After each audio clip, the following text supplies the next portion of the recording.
Hello दोस्तों, मेरे channel में आपका स्वागत है। आज हम देखेंगे साल 1987 में रिलीज हुई मूवी जिसका नाम है प्रीडेटर।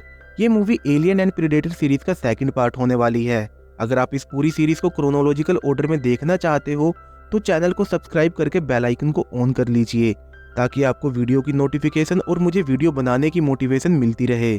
तो चलिए अब ज्यादा देर ना करते हुए सीधा चलते हैं वीडियो की तरफ। मूवी की स्टार्टिंग में एक स्पेसशिप को दिखाया जाता है जिसमें से एक ऑब्जेक्ट निकलकर हमारी पृथ्वी की तरफ बढ़ने लगता है और फिर वो स्पेसशिप आकाश की गहराइयों में गायब हो जाता है। अगले सीन में हम एक हेलीकॉप्टर को यूएस मिलिट्री कैंप में लैंड होते हुए देखते हैं जिसमें से आर्नोल्ड और उसके साथी उतरते हैं। ये सब लोग एक्स आर्मी ऑफिसर होते हैं और अब ये लोग एक साथ मिलकर इंडिपेंडेंटली काम करते हैं। मतलब जब भी आर्मी को खुफिया मिशन को अंजाम देना होता है तभी इन लोगों को बुलाया जाता है। खैर यहाँ पर आर्नोल्ड की मुलाकात आर्मी जनरल से होती है जिनका नाम होता है फिलिप। वो आर्नोल्ड को बताता है कि 18 घंटे पहले उनका एक हेलीकॉप्टर अचानक कहीं गायब हो गया है जिसमें एक कैबिनेट मिनिस्टर भी थे। और फिर वो आर्नोल्ड को हेलीकॉप्टर की लास्ट लोकेशन बताता है जो सरहद की दूसरी तरफ थी, जिस पर आर्नोल्ड मजाक में कहता है कि क्या मिनिस्टर को सरहद के उस पार घूमने का शौक है, जिसके जवाब में जनरल कहता है कि नहीं, शायद उन्हें आतंकियों ने किडनैप कर लिया है। अब आर्नोल्ड बोलता है कि इस काम के लिए आपको सेना को भेजना चाहिए, इसके लिए आपने हमें क्यों बुलाया। तभी पीछे से एक आवाज आती है कि किसी बेवकूफ को लगता है कि तुम सबसे बेस्ट हो। और आर्नोल्ड जब पीछे देखता है तो वहां पर उसका एक पुराना साथी डिलन होता है। आर्नोल्ड उससे मिलकर बहुत खुश होता है। डिलन उसे बताता है कि ये मिशन सिर्फ एक दिन का होने वाला है, हम दुश्मन के इलाके में जाएंगे और कैबिनेट मिनिस्टर को लेकर वहां से वापस आ जाएंगे। आर्नोल्ड पूछता है कि तुम्हारा हमसे क्या मतलब है, और डिलन बताता है कि इस मिशन में मैं भी तुम्हारे साथ रहूंगा। और फिर आर्नोल्ड, उसकी टीम और डिलन हेलीकॉप्टर से इस मिशन के लिए निकल जाते हैं। इसके बाद वो सब लोग जनरल की बताई हुई लोकेशन पर पहुंच जाते हैं और हेलीकॉप्टर उन्हें एक घने जंगल में उतारकर वापस चला जाता है। जंगल में कुछ दूर चलने के बाद उन्हें वो हेलीकॉप्टर मिल जाता है जिसमें कैबिनेट मिनिस्टर बैठे हुए थे, लेकिन ये हेलीकॉप्टर क्रैश होकर पेड़ों के बीच में अटका हुआ था। आर्नोल्ड के एक साथी रस्सी की मदद से ऊपर जाकर चेक करता है तो उन्हें पता चलता है कि ये हेलीकॉप्टर कोई नॉर्मल हेलीकॉप्टर नहीं है बल्कि एक स्पेशल हेलीकॉप्टर है जिसे जासूसी करने के लिए इस्तेमाल किया जाता है। और ये हेलीकॉप्टर अपने आप ही यहाँ पर क्रैश नहीं हुआ था बल्कि किसी ने इसके पायलट के सर में गोली मारकर उसकी हत्या कर दी थी। यहाँ पर उन्हें यह भी पता चलता है कि यहाँ पर 12 आतंकी आए थे और उन्होंने 2 लोगों को अगवा कर लिया है। और एक सोल्जर बताता है कि यहाँ पर 6 अमेरिकन सोल्जर के जूतों के निशान भी हैं, जिसकी वजह से आर्नोल्ड को डिलन पर शक हो जाता है कि उन्हें गलत इंफॉर्मेशन देकर यहाँ पर किसी दूसरे काम के लिए भेजा गया है। लेकिन फिर भी वो इस मिशन में डिलन के साथ आगे बढ़ता रहता है। तभी बिली नाम के एक सोल्जर को जंगल में कुछ हलचल महसूस होती है और जब वो आगे जाकर देखता है तो उसे वहां पर पेड़ों पर 3 लोगों की लाशें लटकती हुई मिलती हैं जिनके शरीर से किसी ने चमड़ी को खींचकर उतार लिया था और उनके मांस को चील कौवे खा रहे थे। जब आर्नोल्ड चेक करता है तो उसे उन लाशों के नीचे उनके बैजेस मिलते हैं और ये बैजेस आर्मी के स्पेशल कमांडोज को ही मिला करते थे, यानी कि यहाँ पर इनसे पहले भी एक स्पेशल फोर्स आ चुकी थी जिसके बारे में आर्नोल्ड और उसके साथियों से छुपाया गया था। खैर बिली को यहाँ पर चारों तरफ बहुत सारे खाली कारतूस मिलते हैं जिससे इन्हें पता चलता है कि इन लोगों ने चारों दिशाओं में बहुत ज्यादा फायरिंग की होगी। और आर्नोल्ड को लगता है कि यहाँ पर टोटल 6 अमेरिकन सोल्जर आए थे जिनमें से 3 की डेड बॉडी उन्हें मिल चुकी है, तो बचे हुए 3 सोल्जर को आतंकियों ने बंधक बना लिया होगा।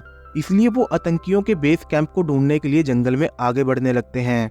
इसी दौरान हम प्रीडेटर को देखते हैं जो कि इनविजिबल फॉर्म में था और वो अपने थर्मल विजन से इन सभी लोगों को देख रहा था। थर्मल विजन का मतलब होता है गर्मी को डिटेक्ट कर लेना, और जैसा कि हमने प्री मूवी में देखा भी था कि ठंडी चीजें प्रीडेटर के लिए इनविजिबल हो जाती हैं और नारू ने इसी चीज का फायदा उठाकर प्रीडेटर को मारा था। खैर कुछ दूर चलने पर उन्हें आतंकियों का बेस कैंप मिल जाता है और आर्नोल्ड के देखते ही देखते एक आतंकी एक बंधक के सर पर गोली मारकर उसकी हत्या कर देता है, जिसे देखकर उसे बहुत गुस्सा आता है और वो अपनी टीम को उन आतंकियों के कैंप को चारों तरफ से घेरने के लिए कहता है और फिर वो लोग उन आतंकियों को एक एक करके मौत के घाट उतारने लगते हैं। तभी आर्नोल्ड का ध्यान वहां पर खड़े एक खराब ट्रक की तरफ जाता है और वो उसमें एक बॉम्ब फिट करके उसे अपनी ताकत से आतंकियों के कैंप की तरफ धकेल देता है और वो ट्रक आतंकियों के बेस कैंप में जाकर एक बहुत बड़ा एक्सप्लोजन कर देता है जिसमें काफी आतंकी मारे जाते हैं और फिर वो आतंकियों पर अंधाधुंध फायरिंग करने लगते हैं। इसके बाद डिलन और आर्नोल्ड दुश्मनों के बेस कैंप में जाकर बंधकों को ढूंढने लगते हैं, लेकिन उन्हें वहां पर कोई नहीं मिलता। तभी कोई आर्नोल्ड को गन पॉइंट पर रख लेता है और जब आर्नोल्ड उस पर पलटवार करता है तो वो देखता है कि वो एक लड़की है। तभी उनका एक साथी मैक भागता हुआ आर्नोल्ड के पास आता है और बताता है कि उन्हें झूठ बोलकर यहाँ पर भेजा गया था क्योंकि यहाँ पर कोई मिनिस्टर नहीं है। और इस बात पर आर्नोल्ड को बहुत गुस्सा आता है और वो डिलन को पकड़ लेता है और उसे कहता है कि तुमने मुझसे झूठ क्यों कहा। जिस पर डिलन कहता है कि पिछले काफी समय से ये आतंकी बॉर्डर पार से काफी सारे हथियार यहाँ के लोकल लोगों में बांट रहे थे और अगर मैं कैबिनेट मिनिस्टर की झूठी कहानी ना सुनाता तो तुम मेरे साथ मिशन पर नहीं आते और यहाँ पर मुझे तुम्हारे जैसे ही किसी काबिल सोल्जर की जरूरत थी। तभी एक सोल्जर रेडियो पर सुनकर उन्हें बताता है कि आतंकियों की एक बड़ी टुकड़ी इस कैंप की तरफ आ रही है और हमारे पास यहाँ से निकलने के लिए सिर्फ 30 मिनट हैं। और डिलन उस लड़की को बंधक बनाकर अपने साथ ले लेता है और फिर वो सब जंगल के रास्ते बॉर्डर की तरफ बढ़ने लगते हैं। कुछ दूर चलने के बाद बिली आर्नोल्ड से कहता है कि मुझे इन पेड़ों में किसी के होने का एहसास होता है और वहां पर सच में इनविजिबल फॉर्म में प्रेडेटर बैठा हुआ था जो इन सबको देख रहा था। अब सभी लोगों का ध्यान पेड़ों की तरफ था और वो लड़की इस बात का फायदा उठाकर वहां से भाग जाती है और आर्नोल्ड का एक आदमी उसका पीछा करता है और कुछ ही देर में उसे पकड़ भी लेता है। लेकिन तभी वहां पर प्रेडेटर आ जाता है और जैसा कि हमें पता है कि प्रेडेटर सिर्फ शिकारियों का शिकार करता है और इस केस में वो सोल्जर ही उस लड़की का पीछा कर रहा था, इसलिए प्रेडेटर उस सोल्जर को मारकर उसकी लाश को अपने साथ ले जाता है। तभी सभी लोग उस लड़की के पास पहुंच जाते हैं और जब वो खून के निशानों का पीछा करते हुए झाड़ियों में देखते हैं तो उन्हें वहां पर अपने साथी के ऑर्गन्स पड़े हुए मिलते हैं, लेकिन वहां पर उसकी बॉडी का नामो निशान नहीं था। वो उस लड़की से पूछते हैं कि यहाँ पर क्या हुआ था, लेकिन वो लड़की भी प्रेडेटर को देख नहीं पाई थी क्योंकि वो इनविजिबल फॉर्म में था और वो खुद भी समझ नहीं पा रही थी कि आखिर यहाँ पर हुआ क्या था।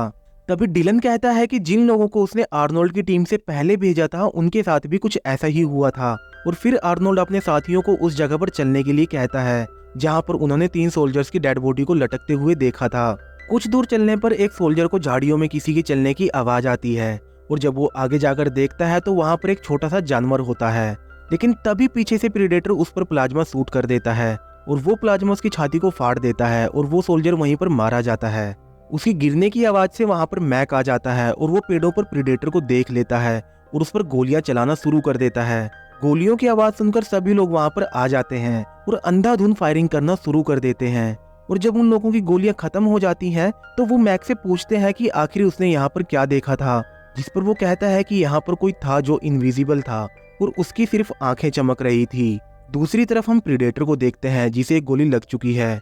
वो एक किट निकालता है जिसमें कुछ एडवांस इक्विपमेंट थे जिनकी मदद से वो अपने पैर पर लगी गोली निकाल देता है, लेकिन इससे उसे बहुत ज्यादा दर्द होता है और वो बहुत जोर से चिल्लाता है जिसकी आवाज से पूरा जंगल गूंज जाता है। अब यहाँ पर उन सभी लोगों को पूरा यकीन हो चुका था कि इस जंगल में कोई दैत्य है और आर्नोल्ड डिलन को मदद बुलाने के लिए कहता है और फिर वो लोग जंगल में ट्रैप्स लगाने लगते हैं। वो अपने चारों तरफ जमीन में फ्लेयर गन्स को छुपा देते हैं और उन्हें एक वायर से बांध देते हैं ताकि जब वो प्रेडेटर यहाँ पर आए तो उसके पैर रखे जाने से वो फ्लेयर गन चल जाए और वो सब लोग उसका मुकाबला कर सकें। उसी रात प्रेडेटर उनके एक साथी को मार देता है और उसकी बॉडी को अपने साथ ले जाता है। वो लोग ये सोचकर हैरान थे कि वो इन वायर से बचकर अंदर कैसे आ गया। तभी आर्नोल्ड को समझ में आ जाता है कि प्रेडेटर आने जाने के लिए पेड़ों का इस्तेमाल कर रहा है और यहाँ पर वो लड़की आर्नोल्ड को बताती है कि जब उन लोगों ने प्रेडेटर को शूट किया था तो उसने एक पेड़ पर उसका खून देखा था जो हरे रंग का था। और इसके बाद आर्नोल्ड अपना फेमस डायलॉग बोलता है जो है if it's bleed we can kill it. इसके बाद वो सभी लोग पेड़ों के आसपास ट्रैप्स लगाकर छुपकर प्रेडेटर का वेट करने लगते हैं। तभी प्रेडेटर वहां पर आता है और उनके लगाए ट्रैप्स में फंस जाता है, लेकिन वो अपने प्लाज्मा से शूट करके खुद को आजाद कराकर वहां से भाग जाता है।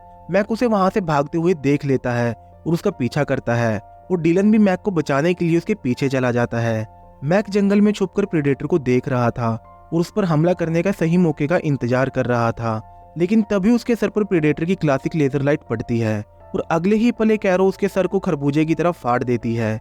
और जब डिलन वहां पर पहुंचता है तो प्रेडेटर उसे भी मार देता है। अब आर्नोल्ड की टीम के 4 सोल्जर मारे जा चुके थे और एक सोल्जर घायल हो चुका था, इसलिए वो अपने बचे हुए साथियों के साथ जंगल से बाहर निकलने का डिसाइड करता है, लेकिन इसके लिए उन्हें एक ब्रिज को पार करके हेलीकॉप्टर तक पहुंचना होगा। तभी बिल्ली को वहां पर प्रेडेटर के होने का एहसास होता है और वो आर्नोल्ड को वहां से जाने के लिए कहता है और अकेले ही उसका सामना करने के लिए वहां पर रुक जाता है। और प्रेडेटर वहां आकर बिली और आर्नोल्ड के आखिरी साथी को भी जान से मार देता है और अपनी प्लाज्मा से आर्नोल्ड को भी जख्मी कर देता है। आर्नोल्ड उस लड़की को जल्दी से जल्दी हेलीकॉप्टर तक पहुंचने के लिए कहता है ताकि वो यहाँ पर मदद ला सके। अब जंगल में आर्नोल्ड और प्रेडेटर ही बचे थे और आर्नोल्ड अपनी जान बचाने के लिए जंगल में भागने लगता है, लेकिन इस दौरान वो एक गहरी खाई में गिर जाता है और एक बड़े से झरने को पार करके एक नदी तक पहुंच जाता है और प्रीडेटर भी उसका पीछा करते हुए पानी में कूद जाता है। पर यहाँ पर पानी में कूदने की वजह से उसके इलेक्ट्रिक इक्विपमेंट थोड़े से खराब हो जाते हैं, जिसकी वजह से वो विजिबल हो जाता है। अब आर्नोल्ड पहली बार प्रीडेटर को देख पाता है और उसे देखकर वो समझ जाता है कि वो बहुत ज्यादा ताकतवर और एडवांस हथियारों से लैस है, जिसकी वजह से वो उसे हरा नहीं सकता। और वो अपनी जान बचाने के लिए खिसकता खिसकता एक लकड़ी के पीछे छुप जाता है, जिस दौरान उसकी पूरी बॉडी पर कीचड़ लग जाता है। अब कीचड़ की वजह से आर्नोल्ड का बॉडी टेम्परेचर कम हो जाता है। और जैसा कि मैंने प्री मूवी की एक्सप्लेनेशन के दौरान आपको बताया था कि अगर किसी का बॉडी टेम्परेचर कम हो जाता है तो वो पर्टिकुलर इंसान प्रीडेटर के लिए इनविजिबल हो जाता है। और यहाँ पर भी प्रीडेटर आर्नोल्ड को देख नहीं पाता और वहां से चला जाता है और आर्नोल्ड भी इस बात को समझ जाता है। अगर आप लोग प्रीडेटर के बेसिक कंसेप्ट को समझना चाहते हो तो आप लोग मेरी प्रे वाली वीडियो देख सकते हो, क्योंकि उस वीडियो में मैंने प्रीडेटर की हमारी धरती पर आने की वजह, उनकी ताकत और उनकी वीकनेस के बारे में अच्छे से समझाया है। Coming back to story, Arnold को प्रीडेटर की एक कमजोरी के बारे में पता चल चुका था, इसलिए अब वो उसका मुकाबला करने के लिए जंगल में फिर से ट्रैप्स लगाने लगता है और वो अपनी पूरी बॉडी पर कीचड़ लगाकर उसका वेट करने लगता है। तभी वहां पर प्रीडेटर आ जाता है और अब उसके इलेक्ट्रिक इक्विपमेंट ठीक हो चुके थे, इसलिए वो दोनों अब एक दूसरे के लिए इनविजिबल हो चुके थे। तभी आर्नोल्ड दूर एक पत्थर फेंकता है, जिसकी आवाज से प्रीडेटर उस पत्थर की तरफ अपनी प्लाज्मा फायर करता है, जिससे आर्नोल्ड को उसकी लोकेशन पता चल जाती है और फिर वो एक एक्सप्लोजिव एरो से उस पर हमला कर देता है, जिसकी वजह से प्रीडेटर के इक्विपमेंट खराब हो जाते हैं और वो फिर से विजिबल हो जाता है। लेकिन उसकी प्लाज्मा गन ठीक से काम कर रही थी और वो चारों तरफ प्लाज्मा शूट करने लगता है, जिसकी वजह से आर्नोल्ड नीचे पानी में गिर जाता है और उसके शरीर से कीचड़ धुल जाता है, जिसकी वजह से अब ये दोनों फिर से एक दूसरे के लिए विजिबल हो जाते हैं। अब आर्नोल्ड भागता हुआ उस जगह पर पहुंच जाता है जहां पर उसने प्रीडेटर के लिए ट्रैप्स लगा रखे थे और प्रीडेटर भी उसका पीछा करते हुए वहां पर आ जाता है। और जैसा कि हमें अच्छे से पता है कि प्रीडेटर बहुत चालाक होते हैं और उन्हें ट्रैप्स में फंसाना बहुत मुश्किल है, और यहाँ पर वो उन ट्रैप्स को देख लेता है और दूसरी तरफ से आर्नोल्ड के सामने आकर खड़ा हो जाता है। पहले तो आर्नोल्ड को लगता है कि उसका खेल खत्म होने वाला है, लेकिन तभी वो देखता है कि प्रीडेटर गलती से बिल्कुल उसी जगह पर आकर खड़ा है जहां पर उसका बांधा हुआ लकड़ी का एक बहुत बड़ा लोग नीचे आकर गिरेगा, और वो लात मारकर उस लकड़ी को तोड़ देता है जिससे वो लोग बंधा हुआ था, और वो लकड़ी का भारी भरकम लोग सीधा प्रीडेटर के सिर पर गिरता है, जिसकी वजह से वो बहुत बुरी तरह से घायल हो जाता है। अब यहाँ पर प्रीडेटर इस बात को अच्छे से समझ जाता है कि वो ये लड़ाई हार चुका है, लेकिन वो अपनी हार बर्दाश्त नहीं कर पाता, इसलिए वो अपना सेल्फ एक्सप्लोजिव बॉम्ब एक्टिवेट कर देता है और जोर जोर से हंसने लगता है। और ये बात आर्नोल्ड भी समझ जाता है, इसलिए वो जितना तेज हो सके उतना तेज वहां से भागता है। और तभी जंगल में एक जोरदार धमाका होता है जिसमें आर्नोल्ड बाल बाल बच जाता है, लेकिन प्रीडेटर के छितड़े उड़ जाते हैं। तब तक वो लड़की भी मदद लेकर वहां पर पहुंच जाती है और फाइनली आर्नोल्ड और वो लड़की इस जंगल से सेफली बाहर निकल जाते हैं और इसी के साथ ही मूवी खत्म हो जाती है। तो दोस्तों, ये थी प्रीडेटर मूवी की कहानी। उम्मीद करता हूँ आपको पसंद आई होगी। अगर पसंद आई है तो वीडियो को लाइक करें और साथ ही साथ चैनल को सब्सक्राइब करना और बेल आइकन को दबाना बिल्कुल ना भूलें। तो चलिए मिलते हैं अगली वीडियो में एक नई कहानी के साथ। तब तक के लिए बाय बाय।